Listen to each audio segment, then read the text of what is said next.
안녕하세요. 조선과 세계를 연결하는 주간 조선 타임즈입니다. 조선 뉴스 첫 번째입니다. 천장 뚫린 북시장원 달러 환율, 눈 뜨면 올라있다. 조선 시장의 외화 환율이 계속해서 폭등하고 있습니다. 혼란이 이어지자 조선 내부에선 당국의 조치에 문제가 있다는 비판까지 나오고 있다고 합니다. 데일리 NK가 정기적으로 시행하는 조선 시장 물가 조사에 따르면 지난달 23일 기준 평양의 원달러 시장 환율은 14,200원으로 조사됐습니다. 지난 9일 조사 당시 12,100원에서 2주 만에 17.4%가 급등한 겁니다. 다른 지역도 비슷한 상승폭을 보이고 있습니다.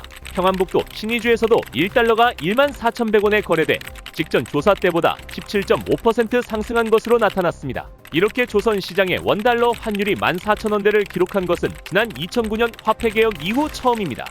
이와 관련해 평양 소식통은 아침마다 눈을 뜨면 본대가 올라있다며 매일 달러 가격을 확인하는 게 무서울 정도라고 말했습니다. 그런가 하면 조선 시장의 원위안화 환율도 최근 눈에 띄게 상승한 것으로 나타났습니다. 지난달 23일 기준 신의주의 원위안 시장 환율은 1,950원으로 지난 9일 조사 당시 환율보다 7.1% 상승했습니다. 양강도 해산의 원위안화 환율도 1,960원으로 조사돼 비슷한 상승폭을 보였습니다. 달러 환율의 상승률 대비 위안화 환율의 상승률은 비교적 완만한데 이는 조선 당국이 위안화 거래보다 달러 환전과 송금에 대한 단속에 초점을 맞추고 있기 때문으로 분석됩니다. 최근 전반적으로 시장 환율이 큰 폭으로 상승하고 있는 것은 당국의 통제로 외화의 시중 유통이 원활하지 않은 상황에서 외화 수요는 증가하고 있기 때문으로 보입니다. 실제로 조선 당국은 개인 이관 활동을 강력하게 억제하고 있습니다. 예전에는 외화를 다른 사람에게 전달해주는 개인 이관꾼들을 통해 지역별로 외화 유통이 이루어졌지만 최근 들어 안전부, 보위부 소속 타격대가 개인의 환전과 이관 활동을 단속하고 나서면서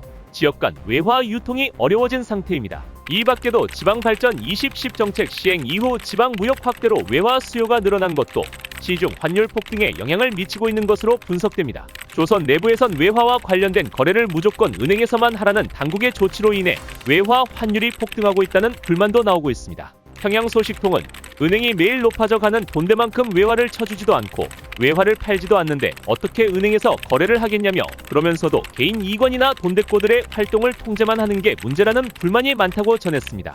두 번째 뉴스입니다. 푸틴 방북의 주민들 반응은 구소련 시대 다시 오나? 블라디미르 푸틴 러시아 대통령의 방북과 관련해 조선 내부 주민들은 생활 향상에 대한 기대감을 드러냈던 것으로 전해졌습니다. 데일리 NK 함경북도 소식통은 해령시와 청진시 등 함경북도 내 주민들은 이번 러시아 대통령의 방문을 두고 인민 생활이 향상될 것이라는 희망을 품고 있다며 주민들은 대체로 부정적이기보다는 긍정적인 반응을 보였다고 전했습니다. 실제 일부 주민들은 푸틴 대통령의 방북에 구소련 시대가 다시 오는 것 아니냐며 반색하는 모습을 보였다고 합니다. 이런 반응을 보인 이들은 대체로 50대 이상의 부모 세대들로 먹을 걱정 없이 살던 그 시절이 다시 오기를 바라는 마음 때문이라는 게 소식통의 전언입니다. 조로 관계가 한층 발전돼 경제적으로 다방면적인 협력이 이루어지고 러시아로부터 식량 지원을 받을 수 있다면 주민들의 먹고 사는 일이 지금보다 훨씬 나아질 것이라 보고 있다는 겁니다. 소식통에 따르면 청진시의 한 60대 주민은 구소련 시기에는 정말 먹을 걱정, 입을 걱정 없이 잘 살았는데 소련이 붕괴하기 시작하면서 우리나라도 내리막길을 걸어왔다면서 지금의 러시아가 아무리 힘들어도 우리나라보다는 발전되고 잘 사는 나라니 밀이든 밀가루든 사람이 먹을 수 있는 것이면 많이 지원해줘 생활이 조금이라도 풀렸으면 좋겠다는 바람을 드러냈습니다. 소식통은 고난의 행군 시기에 한국이나 유엔에서 지원한 식량이 장마당에 유통돼 살아가는데 많은 도움이 됐기 때문에 식량 지원을 그리워하는 부모 세대가 많다며 그래서 이번 러시아 대통령 방문이 주민들의 먹는 문제가 조금이라도 풀릴 좋은 기회가 되기를 간절히 기대하는 것이라고 말했습니다. 다만 일부 주민들은 조선과 러시아가 군사 분야에서의 협력만 강화하는 것 아니냐며 우려의 시선을 보이고 있다고 합니다. 소식통은 몇몇 주민들은 러시아가 다른 시기도 아니고 지금 전쟁 중으로 바쁘니 우리나라에 손을 내민 것 아니겠느냐, 군사와 관련해서만 협력하면 인민 생활 향상에 대한 희망은 물거품이 될 가능성이 크다며 부정적으로 보기도 한다고 전했습니다. 이렇듯 조선 내부 주민들은 푸틴 대통령 방북에 초점을 식량 지원 등 경제적인 문제에 두면서 실제 주민들의 먹는 문제나 생활이 나아질 수 있을지 촉각을 곤두세우고 있습니다. 소식통은 러시아 대통령의 방문을 긍정적으로 보든 부정적으로 보든 현재 직면하고 있는 식량 부족 문제가 해결되기를 간절히 바라는 마음은 같다면서 러시아 대통령의 방문이 실질적으로 주민들의 생활에 도움이 될지는 지켜봐야 하겠지만 이번 방문 이후 주민들의 생활에 실질적으로 변화되는 것이 없다면 실망은 배로 클 것이라고 말했습니다. 세 번째 뉴스입니다. 중국서 10년 넘게 산 탈북민들의 임시거주증 발급 반응은? 중국 허베이성의 일부 지역 공안이 10년 넘게 중국에서 산 탈북민들에게 임시거주증을 발급해주고 있는 것으로 전해졌습니다. 데일리 NK 중국 현지 대북 소식통은 최근 허베이성의 한 지역에서 탈북민 몇몇이 공안으로부터 임시거주증을 받았다면서 임시거주증을 받은 탈북민들은 중국에서 10년 이상 생활한 것으로 확인된 사람들이라고 전했습니다. 실제로 후베이성에서 10년 넘게 거주했다는 한 탈북민은 가까이 지내던 중국인의 보증에 더해 중국인과의 사이에서 11살 된 자식을 두고 살고 있다는 사실을 확인받아 임시거주증을 받게 되었다고 합니다. 임시거주증은 A4 용지 크기의 종이의 이름과 성별, 생년월일, 사는 곳 등 개인정보와 공안의 도장이 찍혀있는 형태로 발급되며 1년마다 재발급을 받아야 하는 것으로 알려졌습니다.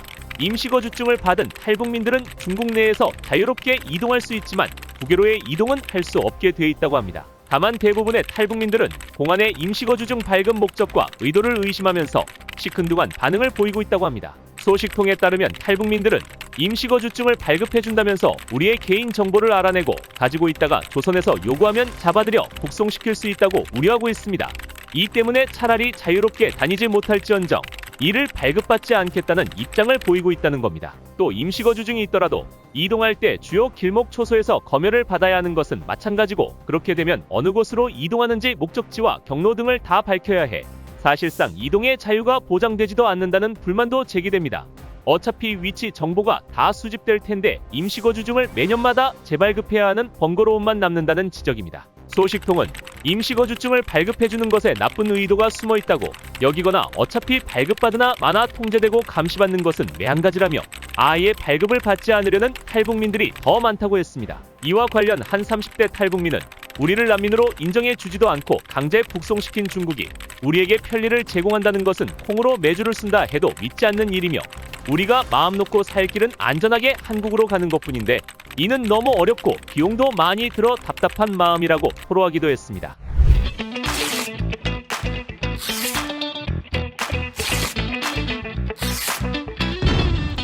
세계뉴스 첫 번째입니다. 바이든, 트럼프 4년 만에 대면 토론, 우크라 전쟁 두고 입장차.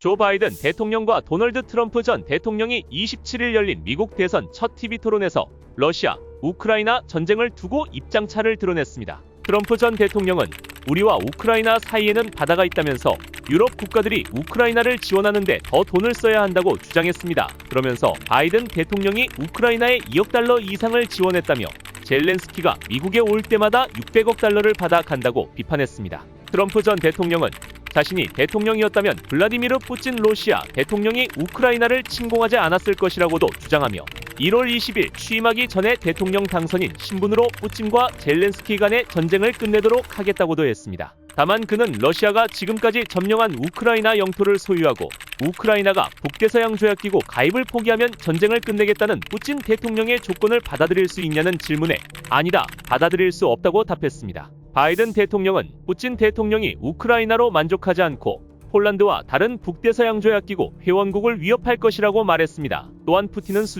수만 명을 죽인 전쟁 범죄자고 소련 제국의 일부였던 우크라이나를 재건하고 싶어 한다며 러시아가 우크라이나를 가져가면 우방인 나토 국가들은 어떻게 되겠느냐라고 했습니다. 그러면서 우리 나토 동맹들은 우리만큼이나 우크라이나에 자금을 지원하고 있다며 그게 우리가 강력한 이유라고 강조했습니다. 바이든 대통령과 트럼프 전 대통령의 대면 토론은 2020년 10월 23일 이후 약 4년 만입니다. 현지에서는 이번 토론회가 초접전 양상인 이번 미 대선 구도에서 중요한 변곡점이 될 수 있을 것이란 평가가 나오고 있습니다. 두 번째 뉴스입니다. 한국 적반하장 러시아에 실수하지 말라 경고.